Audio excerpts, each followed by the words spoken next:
नमस्कार मंडळी, लग्नानंतर होईलच प्रेम या मालिकेच्या पुढे येणाऱ्या भागामध्ये आपल्याला असं पाहायला मिळणार आहे की विजय पार्थला म्हणतो की एवढ्या चांगल्या घरातला मुलगा, तू एवढ्या चांगल्या आईबापाचा मुलगा आणि अशी चीप गोष्ट करायला तुला लाज वाटत नाही का? तर पार्थ रागातच आता विजयची कॉलर पकडतो आणि म्हणतो की आईबापावर जायचं नाही. तर विजयसुद्धा पार्थची कॉलर पकडत म्हणतो की मग तू सुद्धा रम्याच्या नावाने काही खपवायचं नाही.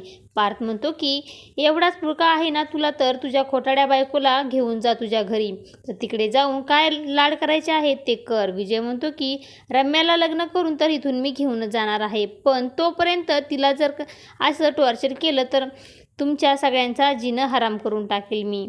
तर विजयची अशी धमकी दिल्यामुळे पार्थला खूपच राग येतो आणि त्या दोघांमध्ये हातापाई होते. त्यानंतर सगळेच जण आता त्यांना सावरण्याचा प्रयत्न करत असतात. त्यानंतर पार्थ म्हणतो की हा माणूस मला यापुढे आपल्या घरात दिसता कामा नये आणि तो रागात तिथून निघून जातो. आणि असं काही आपल्याला या भागामध्ये पाहायला मिळणार आहे. अशाच मालिकेचे नवनवीन अपडेट पाहण्यासाठी आपल्या चॅनलला लाईक करा, शेअर करा आणि सबस्क्राईब करायला विसरू नका. धन्यवाद.